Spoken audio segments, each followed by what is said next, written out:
Mateo 5:14. Y dice así: vosotros sois la luz del mundo.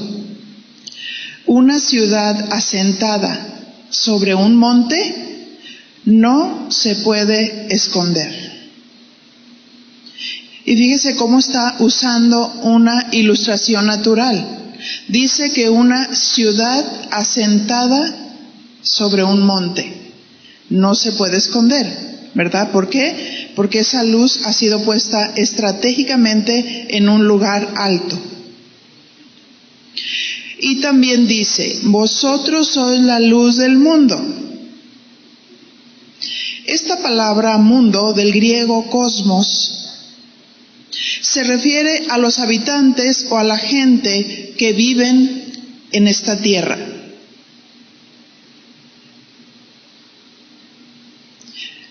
Pero nos lanza el reto: vosotros sois la luz del mundo.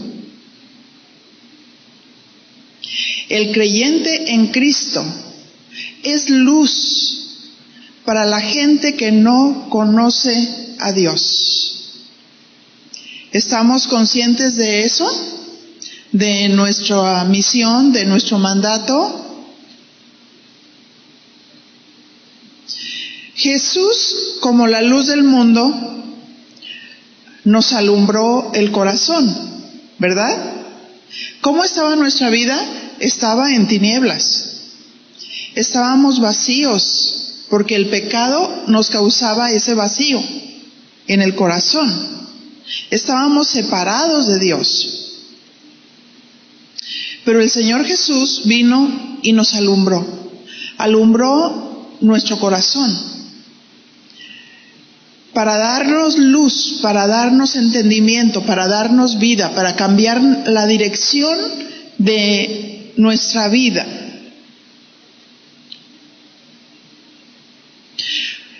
Y por eso nos dice: vosotros sois la luz del mundo. ¿Por qué? Porque Él nos ha dado luz a través de su palabra y a través de su Espíritu Santo. Y somos luz para la gente que no conoce a Dios. ¿Cuántos tenemos familiares que no conocen a Dios? Aquí. Muchos de nosotros, ¿sí? Entonces, no debemos de ignorar nuestra misión. Pero quiero hablar precisamente de esas dos acepciones, porque muchas veces nos quedamos con una sola acepción de la luz.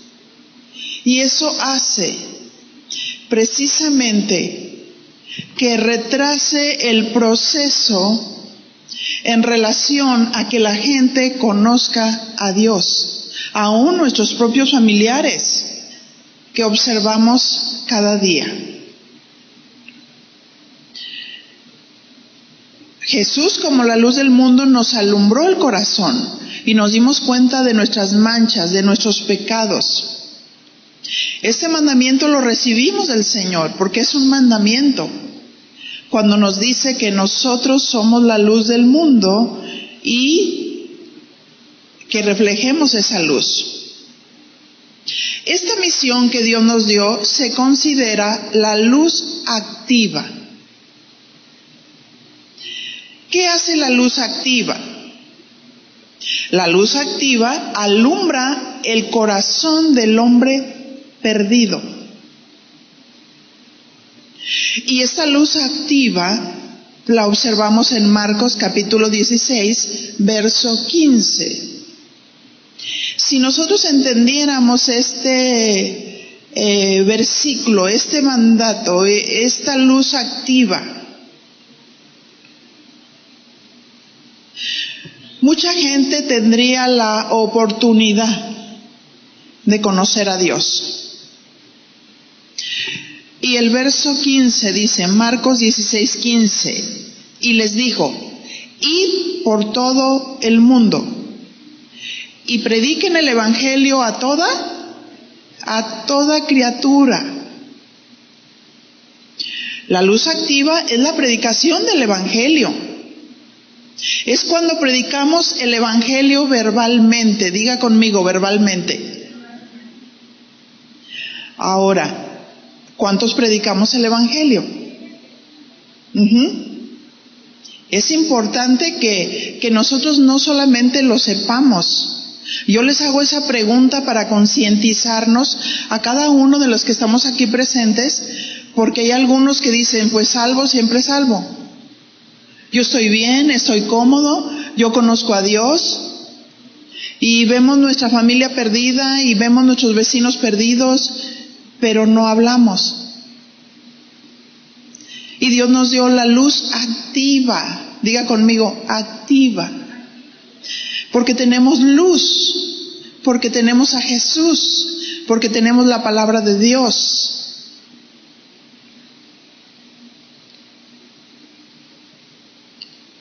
La luz activa se tiene que expresar.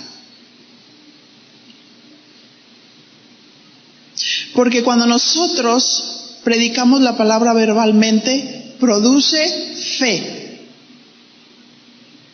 ¿Qué produce la palabra? Produce fe.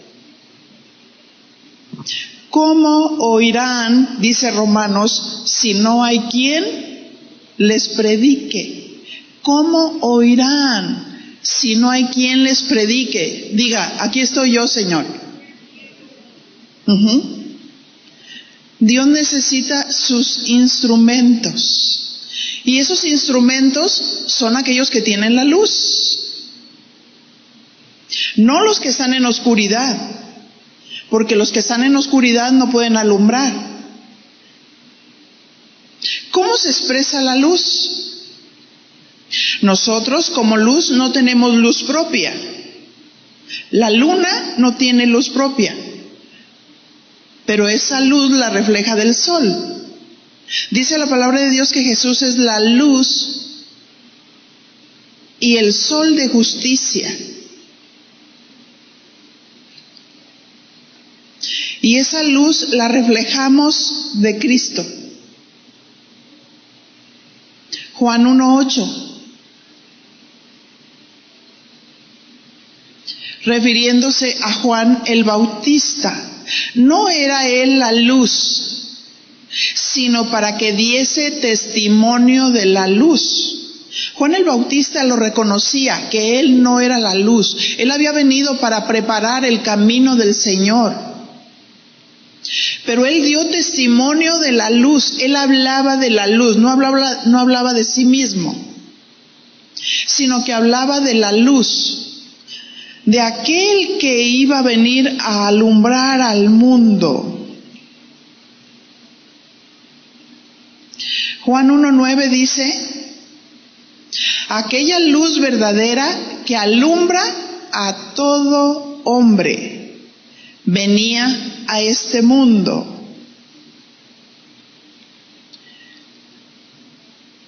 Imagínate si nosotros tenemos una lámpara en lo natural y fuéramos alumbrando persona tras persona. Es un ejemplo natural, pero ¿cuál es la misión del creyente como la luz? Dice que aquella luz verdadera alumbró a todo hombre, pero el Señor nos dejó esa misión a nosotros. Él está en nosotros, la luz está en nosotros, la palabra de Dios está en nosotros y nos la ha dado para alumbrar a todo aquel que está en oscuridad, a todo aquel que no conoce a Dios, a todo aquel que está en sus pecados. Así es que es necesario predicar a Jesucristo como la luz. Y para eso hay que entender qué significa evangelio. Sí, porque hay quienes se predican a sí mismos. ¿Ese es el evangelio? Evangelio del griego euangelion, que significa un buen mensaje, buenas noticias. ¿Quién es la buena noticia? Jesucristo. Evangelizo se refiere, hablando de la otra raíz griega, a la acción de evangelizar. Diga conmigo, acción de evangelizar. Hay quienes dicen en el sentido distinto, antiguamente, que hoy había evangelistas marcados, pero hoy, conforme a la palabra de Dios, ¿para quién es el mandato? Dígale a su compañero, para ti, para mí, para aquel, para todos. El mandato es para todos. Así es que si la iglesia está viva, debe de estar activa. Si la iglesia está viva, tiene que estar activa. Entonces, la luz activa anuncia la buena noticia. Y eso es evangelio, buena noticia. Predicar la buena noticia. Cuando alguien dice, se va a predicar un tema evangelístico, a ver, yo quisiera saber qué puedes entender tú cuando te digo, te invito a un desayuno evangelístico. ¿Estás pensando en chilaquiles? ¿Estás pensando en el huevo en salsa poblana? ¿Estás pensando en el bolillito dorado? ¿O qué entiendes tú cuando vienes a un desayuno evangelístico? Ahora, si tú entendieras ese concepto, la gente la tendríamos hasta allá arriba. Porque lo puedo entender aquí, pero no aquí. Saber que es un mandato que Dios me ha dado como iglesia y que cada uno de nosotros debemos de predicar el evangelio. Y si nosotros estamos predicando el evangelio, entonces vamos a ver la semilla de Dios en los corazones. ¿Cierto?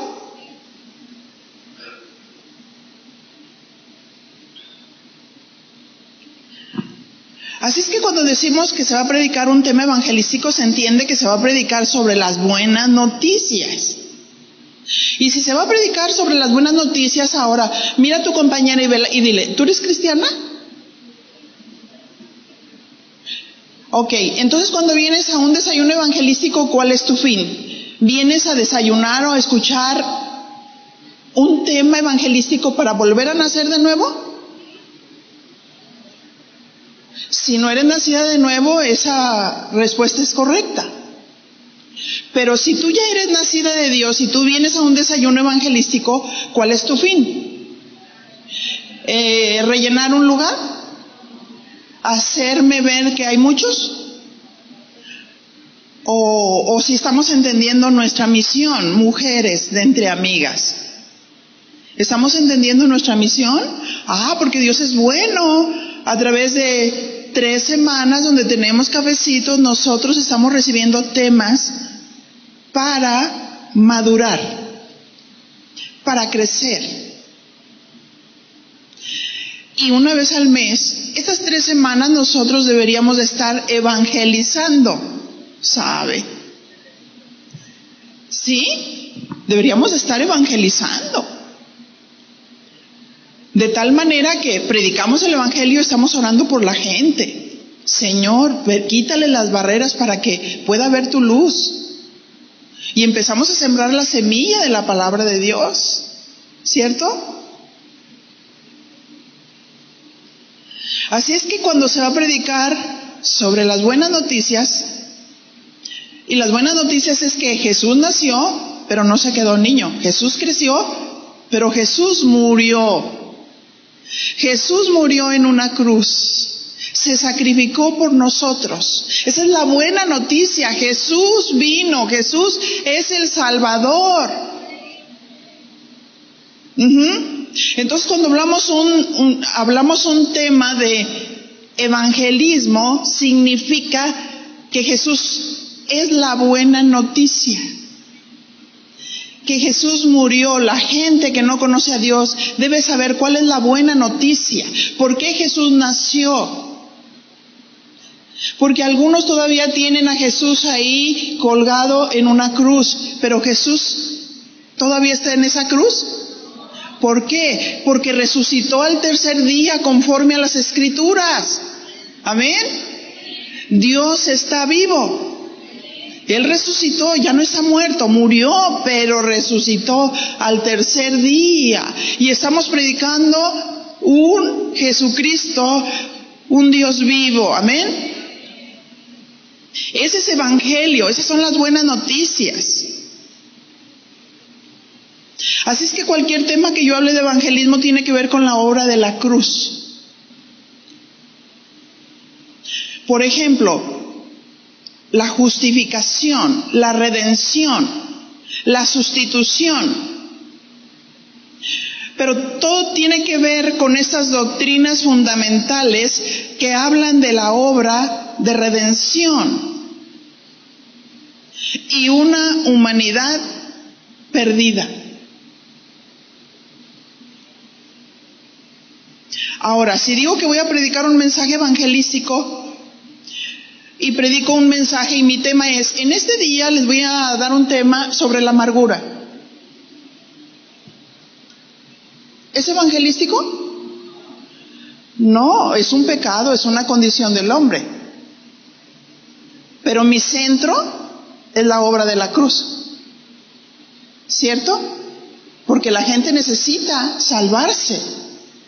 La gente necesita saber cuál es su condición. La gente necesita saber quién es Jesús como Salvador. Podemos predicar muchos temas que lo podemos hacer en las 3 semanas, donde son temas para nuestra vida como mujeres. El valor de la mujer, la sabiduría, la edificación del hogar, la restauración, la perfección. Hay muchos temas. Aunque todos estos temas son temas bíblicos y toda enseñanza aparte de Cristo como el centro de nuestras vidas, estos no son mensajes evangelísticos, porque no se predica la buena noticia. Y si yo no predico a Jesús como Salvador, entonces, ¿cómo hago un llamado a la salvación? Porque Juan 1:12 dice, mas a todos los que le recibieron, a los que creen en su nombre, les dio poder de ser hechos hijos de Dios. Mas a todos los que le recibieron. ¿Y cómo le recibieron? Si previamente no les hablaron de Cristo. Por eso hoy hay muchos lugares y muchas iglesias donde no se está predicando a Cristo como el centro, como el Salvador. Predicar el evangelio es un mandato. Diga conmigo, mandato. No es opcional, es un mandato. Ahora, nadie se tiene que sentir obligado a predicar el evangelio. Se supone que la persona que predica el evangelio es una persona que ha nacido de Dios, que está llena del Espíritu Santo, que está llena del amor de Dios, y que lo que le provoca predicar el evangelio es el amor y la compasión hacia los perdidos. Amén.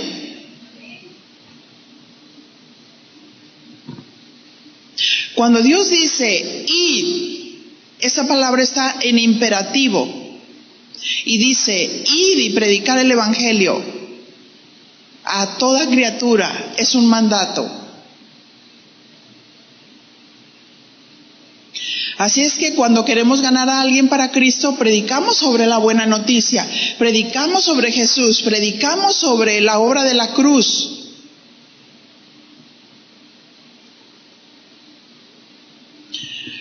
Porque hay quienes dicen, no, es que yo predico el evangelio, pero a mí me enseñaron varios pasos para predicar el evangelio. Y llegan con la gente y le dice, número 1, ¿es usted feliz? Y la persona responde, sí, soy muy feliz. Entonces la persona dice, ¿y ahora qué le digo? Porque la pregunta número 2 era la respuesta de ¿sí? Otra de las preguntas, ¿tú crees que vas a ir al cielo? Y la persona responde, sí, yo ya tengo asegurado el cielo. Tengo un papel donde me firmaron y esto me da entrada al cielo. Un testigo de Jehová dice, el cielo lo estamos viviendo aquí en la tierra, ya no lo ganamos. Por eso predicamos casa por casa. ¿Sí? Jesús es la buena noticia, Jesús es la palabra viviente. Jesucristo fue quien murió por nosotros, pero otras doctrinas no creen que Jesús es Dios.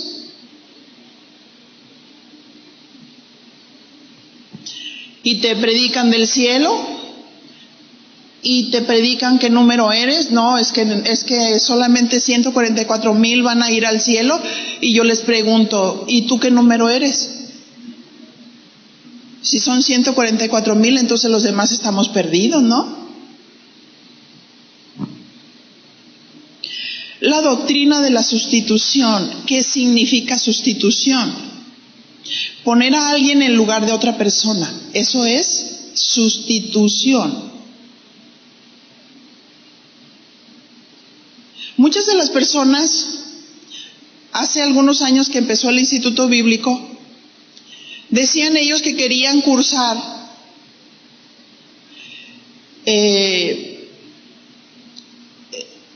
un curso más avanzado, pero se les hizo un examen para saber si ellos sabían cómo explicar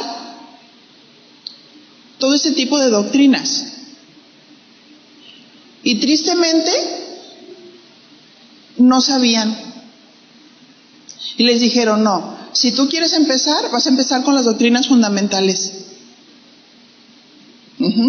Porque muchas veces creo que sé, pero no sé. Soy salvo, pero no sé cómo explicarlo. ¿Cierto? ¿Qué significa sustitución? Poner a alguien en lugar de otra persona. Primeramente, conscientes de que el hombre es pecador.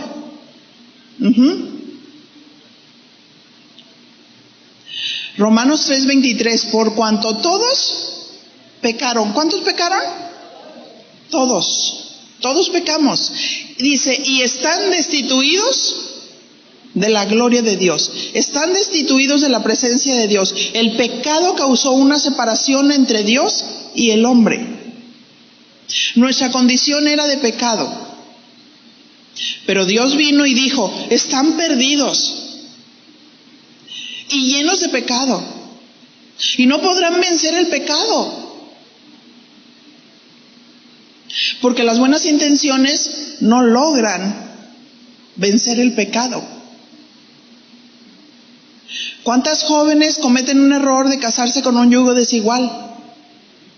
Y dicen, no, es que yo lo voy a convertir, ni en sapo.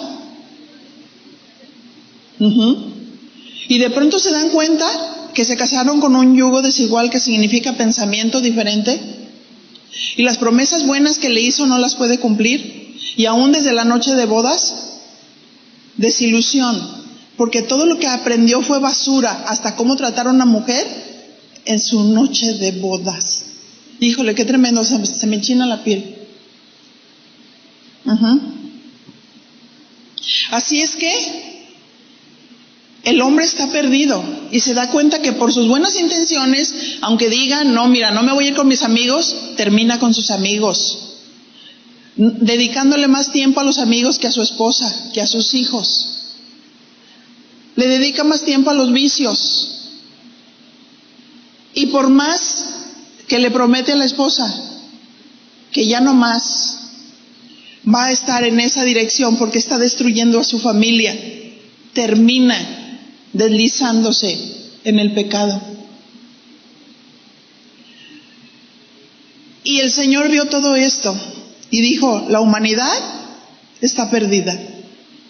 La humanidad por sí misma no podrá vencer el pecado.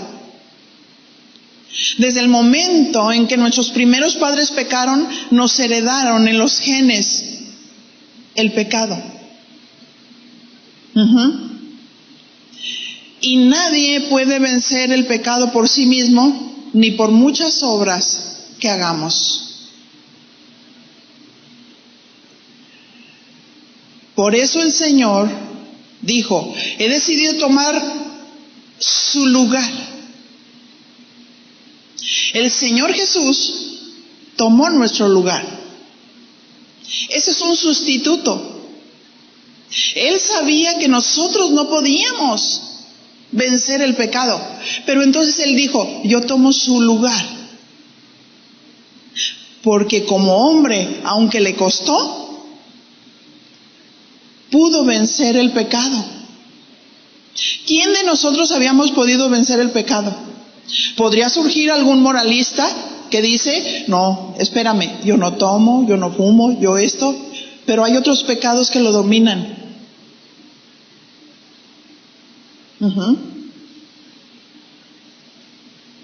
El Señor decidió tomar nuestro lugar. Eso se llama sustitución.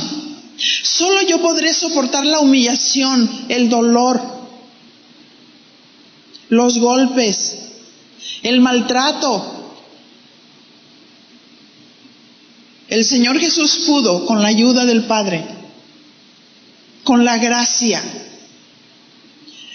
Justificación, Romanos 3:24, siendo justificados gratuitamente por su gracia, mediante la redención que es en Cristo Jesús. ¿Qué significa justificados? Del griego dikaio,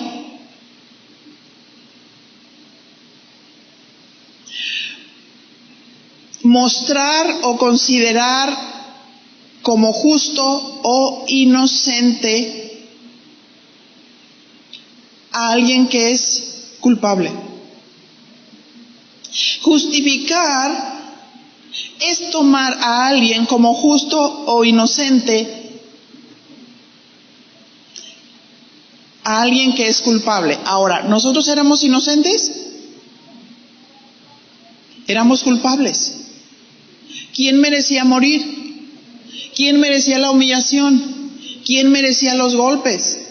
Nosotros. Pero Él nos justificó.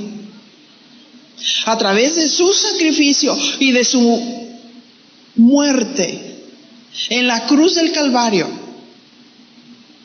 nos declaró inocentes. Cuando una persona nace de Dios y de pronto es débil y peca, el enemigo viene tratando de destruir. Entonces esa persona se humilla delante del Padre y le dice, Padre, perdóname, en el nombre de Jesús. Porque Él es la propiciación por nuestros pecados. Él es nuestro abogado, Él es nuestro intercesor. Y entonces el Padre nos perdona y nos limpia por medio de la sangre de Cristo, de ese sacrificio. Y el enemigo viene y quiere seguirnos culpando y diciéndonos, tú eres culpable. Y va delante del Padre y dice, ¿ya viste a fulano lo que hizo? Y entonces el Padre dice, yo lo único que veo en esa persona es a mi Hijo Jesucristo. ¿Por qué? Porque Jesús nos perdonó. Y cuando nosotros confesamos nuestros pecados, nos limpia. Pero es a través del sacrificio de Jesucristo.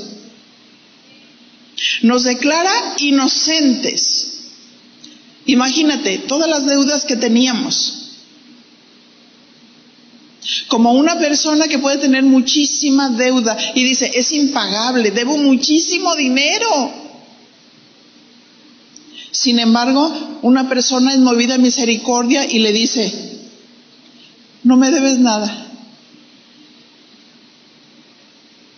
Te libero de esa deuda. Qué tremendo, ¿no? Es lo que el Señor dijo. ¿Cuántas promesas le hicimos antes de venir a Cristo? Ay, Señor, te prometo. Y ahora sí me voy a guardar, y ahora sí no voy a tomar, y ahora sí. Y le prometimos tantas veladoras, y le hicimos tantas promesas, pero no cumplíamos. La salvación es por obras para que nadie se gloríe. Nadie puede alcanzar la salvación haciendo buenas obras, porque nuestras obras son como trapos de inmundicia.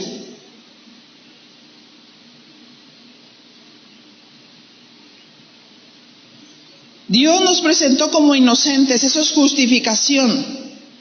Y nosotros somos justicia de Dios en Él. Fuimos justificados gratuitamente por su gracia.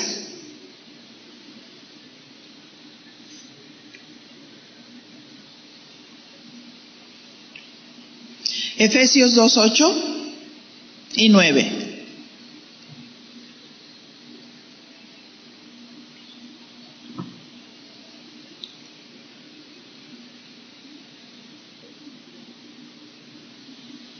Porque por gracia sois salvos, por medio de la fe. Y esto no de vosotros, pues es don de Dios. Por gracia somos salvos. Gracia del griego charis es como un donativo, es un regalo. La salvación que Dios nos dio es un regalo. ¿Qué tuvimos que hacer para obtenerla? Creer, solo creer en Jesucristo, en lo que Él hizo por nosotros. Nos predicaron el Evangelio y eso produjo fe, pero no tuvimos que hacer obras para alcanzar la salvación. Efesios 2:9 dice, no por obras para que nadie se gloríe. Hay quienes dicen, no, espérame, es que mi salvación está ganada, yo tengo un papel que a mí, aquí me firmaron y me costó tanto. Eso no es lo que enseña la palabra de Dios, porque si nosotros fuéramos salvos por lo que nosotros hiciéramos, o por lo bondadoso que nosotros fuéramos, entonces de nada sirvió que Jesús dejara su trono, se hiciera en forma de hombre y muriera por el pecador. De nada serviría. Por eso dice, no es por obras para que nadie se gloríe. No es por tu intención buena, no es por tu bondad, no es por tu moralismo.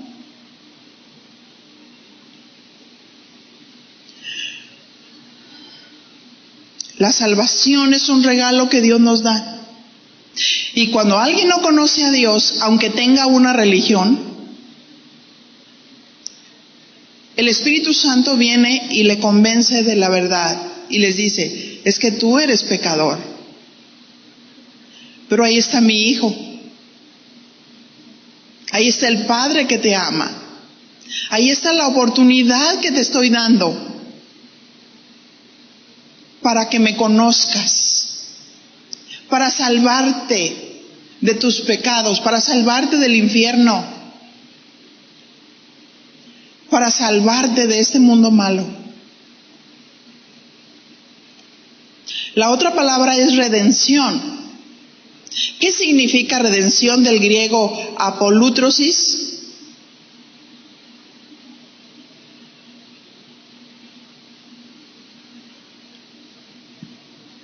Es un acto de redención plena, que significa librarse.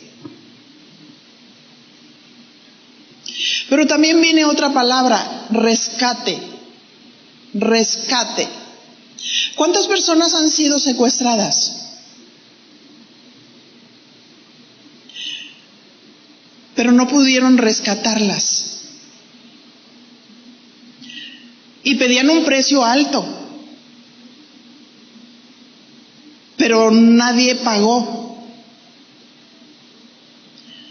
Nosotros estábamos en nuestros pecados, en el mercado de esclavos, porque el pecado nos esclavizó de muchas maneras. Sin embargo, alguien quiso pagar nuestro rescate. No importa el precio que pague. Ellos valen mucho, porque Dios nos hizo para Él. y no iba a permitir que el enemigo nos destruyera. El Señor vino a salvar lo que se había perdido. Así es que Él quiso pagar. No fue la buena intención de Él decir, yo quiero redimir, pero tener un deseo y una intención de redimir sin pagar el rescate sería imposible. Jesús dijo, yo pago el rescate. Y se levantó Judas, alguien que lo vendió por 30 monedas de plata. ¿Él hubiera podido zafarse? Sí. ¿Él hubiera podido mandar todos sus ángeles y preservarlo? Sí. Pero Él quiso morir. Su amor fue tan profundo por la humanidad que Él quiso morir. Y eso es lo impresionante del amor de Dios. Él quiso pagar el rescate. ¿Nosotros no lo merecíamos? No. Pero Él quiso morir. Él quiso poner su cuerpo. En Hebreos dice, me preparaste cuerpo. Quedar desfigurado, quedar molido. Y se produjo una identificación.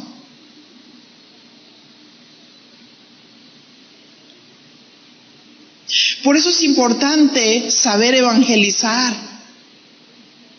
para que la gente entienda quién es Jesús y para qué vino Jesús.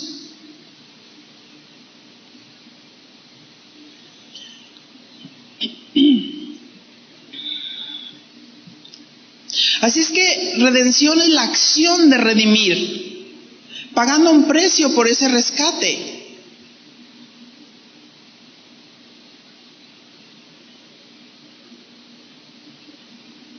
Ahora, yo tengo la partecita de la luz pasiva.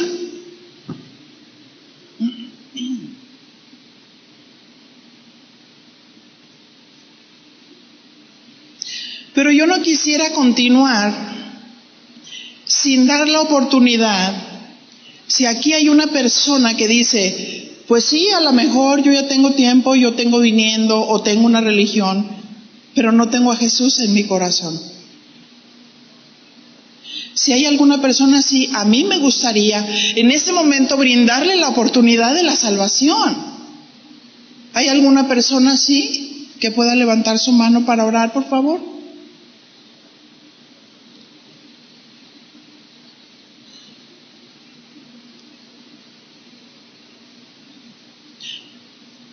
¿Todos tienen a Jesús en su corazón?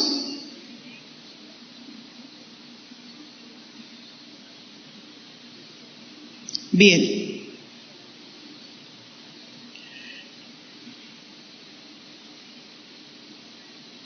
La luz activa se expresa a través de dar la buena noticia.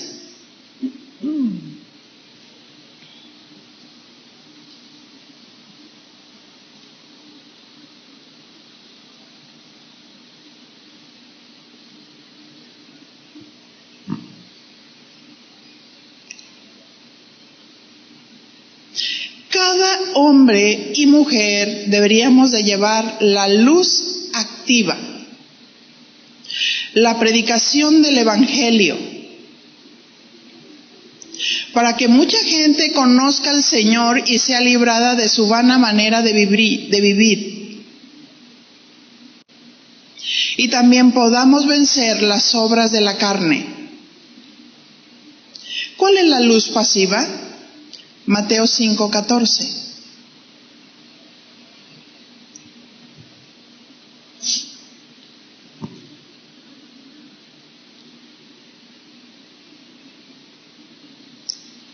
Vosotros sois la luz del mundo.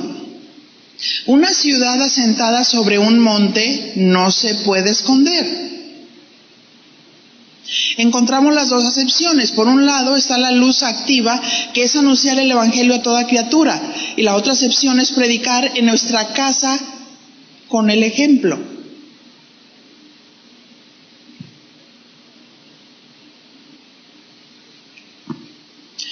Como dijimos al principio, estamos conscientes que muchos miembros de nuestra familia no conocen de Dios, ¿verdad?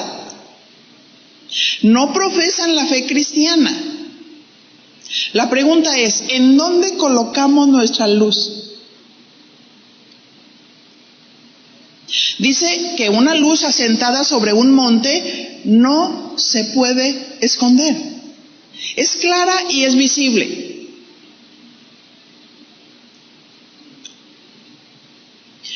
Mateo 5:15.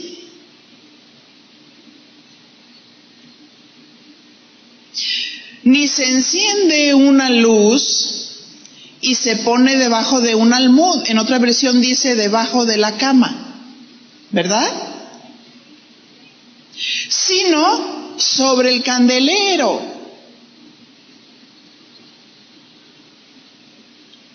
¿Dónde se pone la luz? Sobre el candelero. Y alumbra a todos los que están en casa. Así es que cuando tú ves un candelero, esa luz es una luz pasiva, porque el candelero no se mueve. Pero esa luz que está ahí alumbra a todos los que están en este salón, ¿cierto? La luz pasiva tiene que ver con el ejemplo y el testimonio. Que muchas veces decimos, ¿cuántos años han pasado y mi esposo no se convierte? ¿Cuántos años han pasado y mi hijo no se convierte? ¿Qué pasará? Estamos predicando la luz activa, pero ¿qué pasa con la luz pasiva? Donde el Señor dice, quítese de vosotros toda ira, toda gritería. Soy cristiano, pero ¿cómo grito? En mi casa. Y yo pienso que gritar es autoridad. No, gritar no es autoridad. Quítese de vosotros toda ira, todo enojo, toda malicia, toda maledicencia. ¿Cómo se van a convertir los que están a mi alrededor? Si discuto, hasta porque se comieron el pan que me gustaba.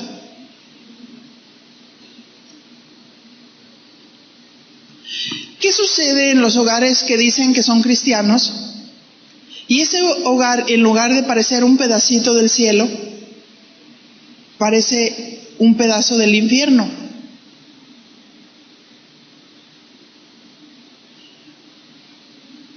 Muchos quisieran ver la luz pasiva. Y muchos que no conocen a Dios nos retan para saber cómo hablamos, para saber cómo respondemos, para saber cómo reaccionamos. Mi pregunta es, ¿estamos mostrando la luz? ¿Estamos mostrando realmente el ejemplo? De tal manera que los que están en casa digan, yo quiero lo que ellos tienen. Yo quiero ser como ellos son. Amorosos, amables, perdonadores. Siempre que Dios permite que una tormenta se levante, que haya una dificultad en el hogar, que haya una discusión, hay una manera de ser y de responder con inteligencia y con sabiduría. Lo que nos dice Mateo 7:24, ¿verdad? Que todo aquel que oye la palabra de Dios y la hace, cualquiera pues que me oye estas palabras y las hace, le compararé a un hombre prudente que edificó su casa sobre la roca. O sea, casa significa familia, su casa. El que me oye estas palabras y las hace. Está hablando de la luz pasiva, del ejemplo, del testimonio. A Jesús, cuando le maldecían, no contestaba, sino guardaba silencio.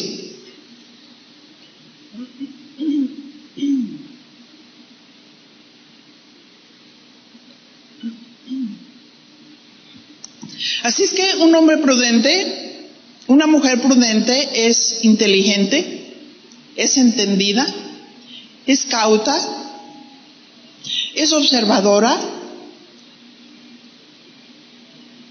no habla inmediatamente, piensa lo que va a decir. Esa es la luz pasiva. Cuando estamos haciendo la palabra de Dios, cuando estamos usando la inteligencia, cuando estamos usando la sabiduría. ¿O no dice la palabra de Dios ahí en 1 de Pedro 3 que las personas que sus esposos no son cristianos los ganen por su conducta? Considerando su conducta pura y respetuosa, teniendo un espíritu afable. El esposo grita alto y la mujer afable. Sí, mi amor. Y él de pronto siente como que le echan un balde de agua con esa contestación, tan suave y tan amable. Y de pronto se avergüenza porque dice, híjole, la estoy regando. Porque la luz está enfocándolo. Amén. Muchas veces dice, ya no quiero, me divorcio. ¿Por qué razón? Incompatibilidad de caracteres. Como que no nos ponemos de acuerdo, como que cada vez que nos acercamos somos como los puerquitos espines, nos picamos. Y solamente es de esconder las púas para poder acercarse. Inteligencia para poder hablar lo que dice la Biblia. El que oye la palabra de Dios y la hace.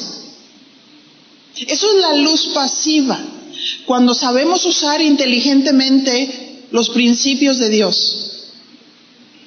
Pero también cuando nos negamos a nosotros mismos, porque escuchamos la palabra y nos parece maravillosa, y decimos, ahora sí la hago, y no consideramos el precio que se tiene que pagar para poder hacerla, para poder brillar la luz pasiva. El precio que se paga es la negación. Si alguno quiere venir en pos de mí, niéguese a sí mismo. Hoy tengo ganas de gritar, pero no. Voy a hablar suave. Usamos dominio propio. Todo hombre sea pronto para oír. Dice Santiago 1:19. ¿Sí?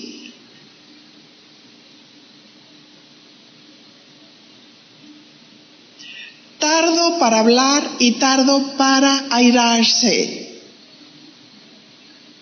Santiago 1:19.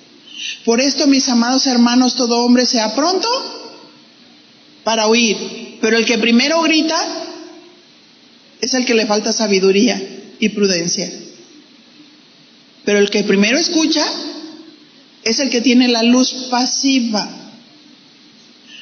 Ay, ¿cómo puedo vencer la ira? ¿Cómo puedo vencer el enojo? Ah, mira, te voy a recomendar un grupo. ¿Puedes ir a Neuróticos Anónimos?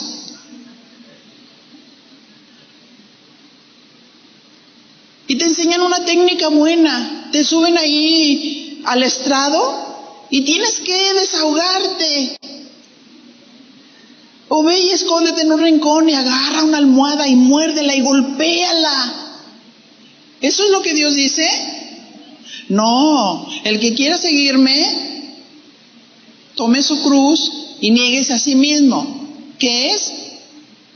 Dominio propio.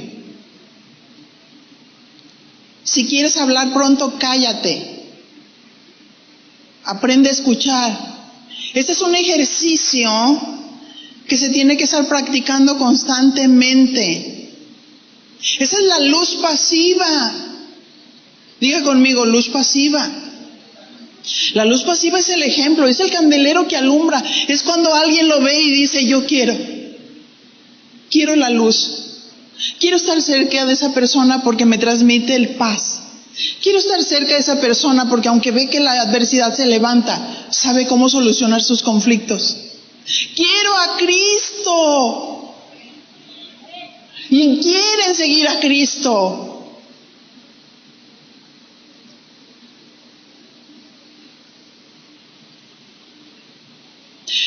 Ni se enciende una luz y se pone debajo de una cama, sino sobre el candelero para que alumbre a todos los que están en casa. No se esconde la luz. ¿Y cómo se esconde la luz? Se esconde cuando hacemos todo lo contrario a lo que la palabra de Dios dice. Y si hay una discusión, nos ponemos al tú por tú. Y a ver quién gana. Ojo por ojo y diente por diente. ¿Qué es eso? Oscuridad. No hay luz pasiva. No hay ejemplo, no hay testimonio. Hay que pagar un precio para que la luz se vea. Cuando yo empecé a observar a los cristianos mientras que compartían el evangelio, porque no me querían compartir a mí directamente, mi cuñada, porque sabían que yo era muy religiosa y hacía muchas cosas, yo empecé a observar en ellos la luz pasiva. Y yo quería estar cerca de ellos. ¿Saben por qué? Porque me sentía bien, sentía paz. Yo quería lo que ellos tenían. Yo tenía mis reservas porque era religiosa, estudiaba teología, hacía muchas cosas. Sin embargo, ellos oraban por mí. Ellos oraban y estaban cerca. ¿Cuántos han tenido la oportunidad de conocer a Dios? ¿Por qué? Porque cuando vemos de pronto a alguien que entra con un arete, ¿cómo les dicen? Con un tatuaje, vamos y lo miramos entrar y le hacemos,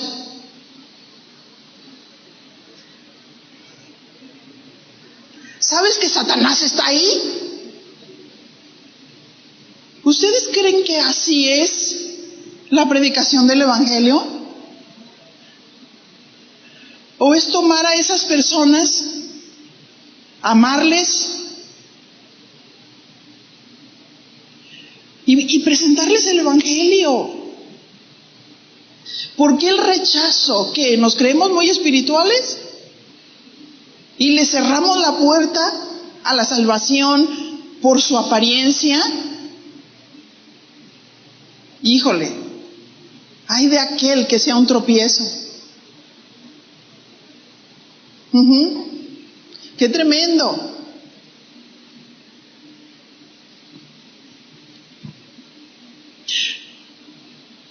No debemos esconder nuestra luz. Cuando alguien viene, no importa quién sea, cómo se vista, con la gorra volteada por atrás, con los tatuajes por todos lados. O sea, ¿por qué juzgamos? Dios ve el corazón. Y la gente necesita salvación.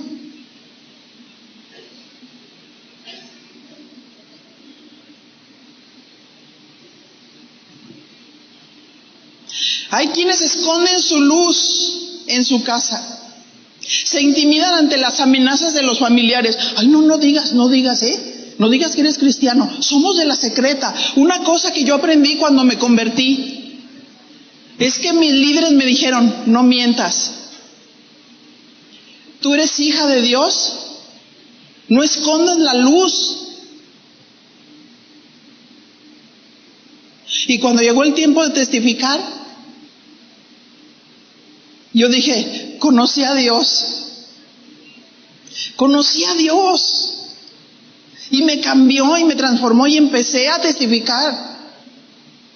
Y empecé a tener ataques, como dice la palabra. Cuando Cristo entra y no lo quieren, viene a ser causa de división. Pero si lo quieren, Jesús viene a ser paz. Y yo me mantuve firme. Fui la primera que me convertí en mi casa. Estuve dispuesto a pagar el precio, pero quise entender lo que era la luz pasiva. Y Dios me dijo, ya deja de estar ahí con bibliazos, y la Biblia dice, y la Biblia dice. Alumbra la luz a través de tu ejemplo, a través de tu vida, a través de tu testimonio. Y empecé a trabajar con la luz pasiva. Mi mamá no estaba acostumbrada ni dar amor, ni recibir amor. Pero yo había recibido el amor de Dios. Y llegaba y la abrazaba. Y yo veía que ella se quedaba como un palo así. Y la besaba. Y le decía, mamita, te amo. Y ella se me quedaba mirando con unos ojos así. Mamita, te amo. Hazte para allá. Ay, mamita, de todos modos te amo. Y yo me acuerdo que mi mamá, pues imagínense, tenía 12 hijos. De pronto ella se ponía nerviosa y empezaba a gritar. Y que en alguna ocasión le pregunté por algo y me gritó, pero tremendo.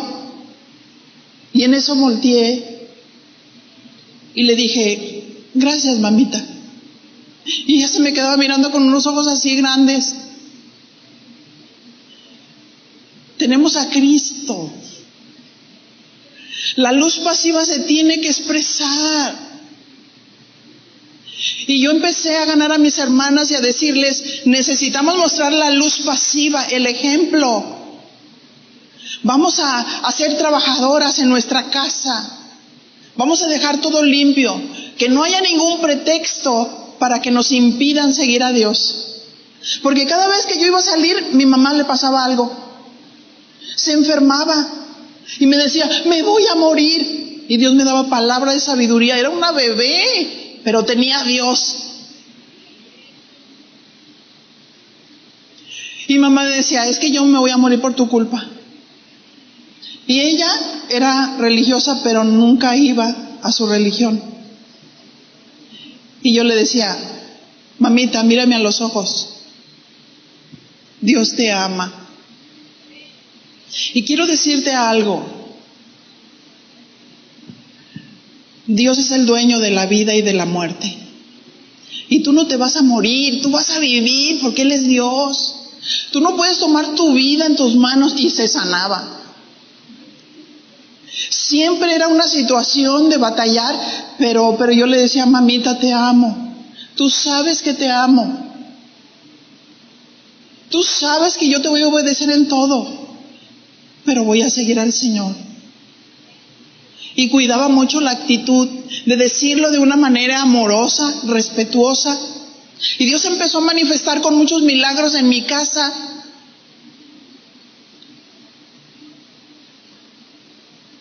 La luz activa y pasiva. Pero también Dios usa los milagros para reforzar la predicación del Evangelio. ¿Cuántos creen eso? Tremendo. Dios empezó a hacer milagros tremendos en mi casa, en mi familia, sanidades, resurrecciones. Dios empezó a hacer cosas tremendas. No importa la edad que tengas en Dios. Pero si lees lo que dice la palabra de Dios y lo obedeces, Dios te respalda. Porque el Espíritu Santo está en ti, te ha sellado con su Espíritu Santo. Y Dios te puede usar. Puede usar tus manos para provocar el poder sanador. ¡Qué tremendo! No se nos olvide, practicar la luz activa, practicar la luz pasiva y estar dispuestos a ser usados por Dios, decir, Señor, aquí estoy, úsame. Úsame, Señor. Úsame para que te conozcan, para que conozcan tu poder, que eres un Dios vivo y resucitado. No estás muerto, estás resucitado. Dios levantó de la muerte a mi abuela, que ya tenía la tela, esa tela que les baja de la muerte. Mi mamá decía, hija, por favor, ora por tu abuela. Y yo decía, no, si usted no cree en Dios, yo no voy a orar. Y entonces me decía mi mamá, sí, hija, sí quiero creer, ora por tu abuela. Yo era una niña y reprendí ese espíritu de muerte por la guía de Dios, y al siguiente día mi abuela estaba desayunando. Dios poderosamente se empezó a manifestar de muchas maneras. Mi mamá se queda ciega y Dios con su poder sanador abre sus ojos. Abre sus ojos. Le iban a cortar un brazo y el Señor me dijo, ella no tiene fe, léele la palabra. Y empecé a predicarle la palabra, a pasajes donde hablaban de la sanidad de Dios, y mi mamá, sin darse cuenta, ya estaba moviendo su brazo. Dios es poderoso y podemos predicar el evangelio con poder, con las señales que siguen a la palabra. Amén.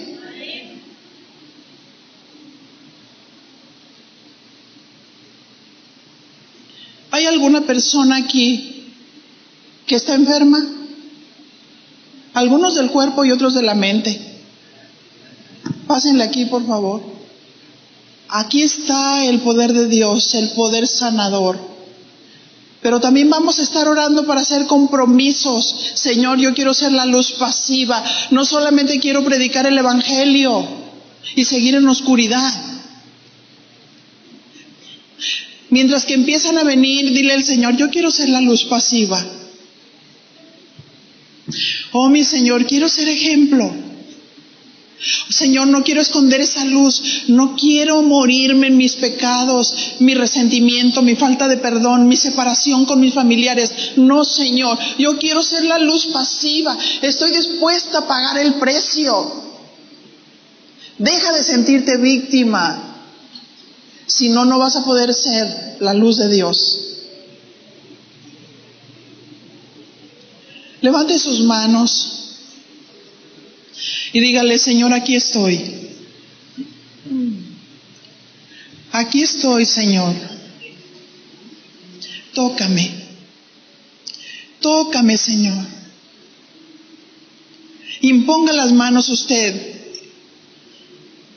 Las edecanes, impongan las manos. Dice que impondremos las manos a los enfermos y ellos sanarán.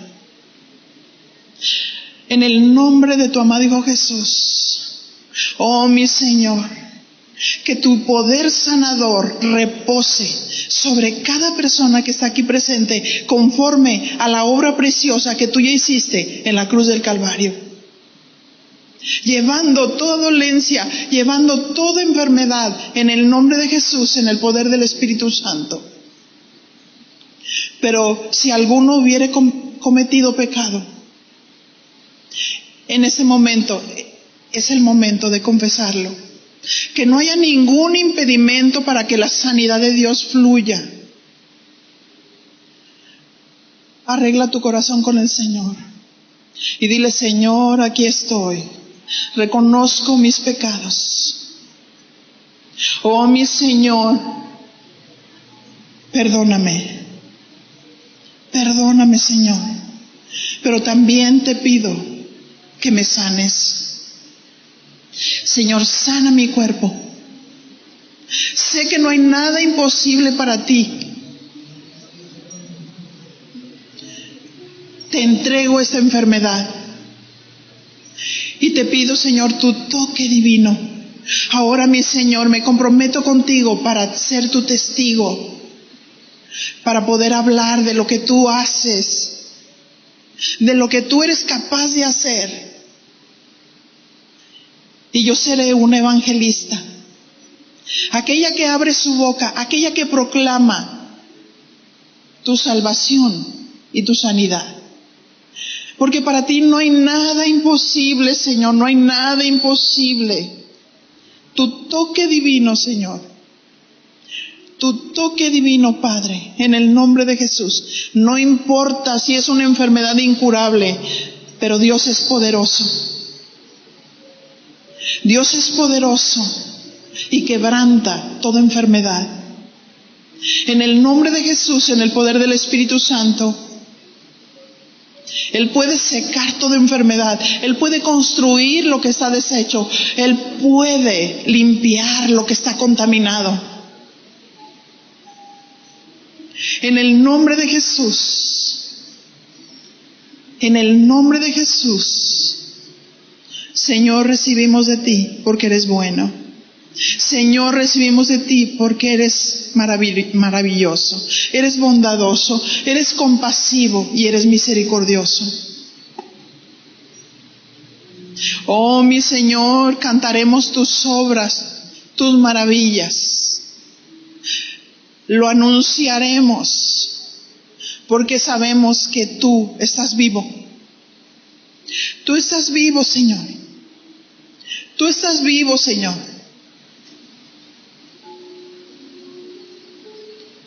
Tú estás vivo, Señor.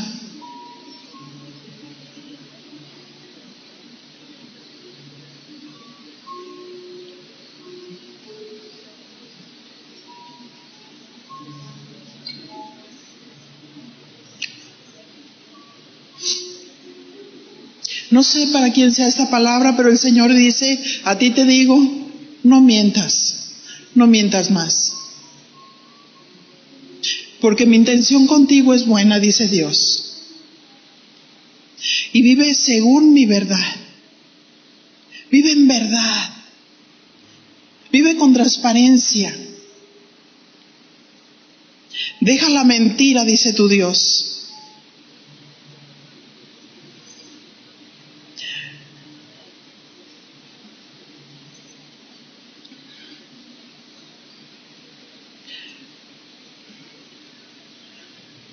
Y dice el Señor, cantarás mi justicia, porque yo soy un Dios justo, y tú has clamado por justicia, dice tu Dios.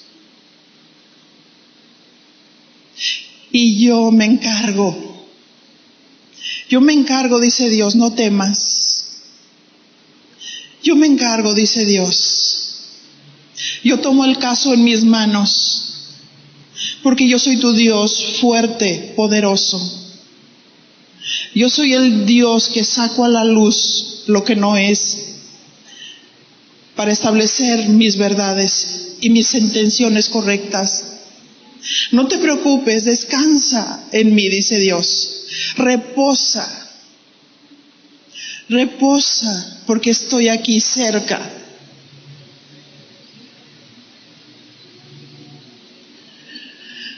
Dele gracias a Dios en este momento, dele gracias, dígale gracias Señor,